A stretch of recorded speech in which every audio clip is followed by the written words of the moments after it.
Pos fidanishtet bukura në burin tuaj për më rregullu i gjeni tek fidanishtja Flagaduni në të koreten të Kamenicës. Faleminderit shumë edhe kësaj. Si edhe është Naim Canulli, prodhuesi më i mirë i çiftelijave, i cili prodhon këto çiftelija të jashtëzakonshme. Gjithë ju që doni mi pos të çiftelija të mira, maraklit e folklorit i gjeni tek Naim Canulli, tek numri i tij telefonit e paska shkruar këtu 045 549 297.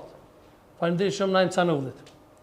Para se me fillu me musafirin, kisha dasht me njëftu dhe me informu dhe publikun edhe audiencën e gjërë që sonte ka qenë njëftu me dhe Res Ulemoja i Bashkisë Islame për Serbi në Xhmendin Saqipi, i cili deri në momentet e fundit e ka pranu ftesën, por në momentet e fundit është rrish duke thonë që ka mendu që keni me gjeru tjera ditë.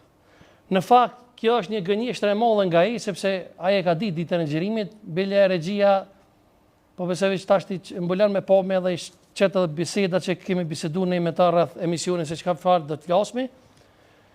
Por në Xhmendin Saqipi normalisht është të rek, pasi ai tashmë e din të gjithë që ka marrë pjesë në paradën ushtarake me ftesë të ministrit serb të organizuar në patronatin e presidentit Vučić.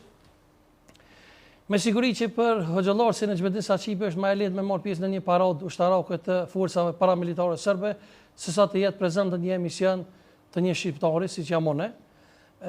I bëjmë dije gjithë opinionin që sonte ndjeket emision, por veçanërisht Res Ulemas në Xhmendin Saqipi, që ne e dim pse ju nuk keni ardhur në emision dhe nuk e keni pranuar ftesën fizikisht, sepse ju udhëhiqeni nga Demo Berisha, një shqiptar i serbizuar, i cili tashmë është shpërbly nga qeveria Serbisë, konkretisht nga presidenti Vučić, duke e bërë ato ministër të pakicave dhe të drejtave të lirive të njeriut në Serbi.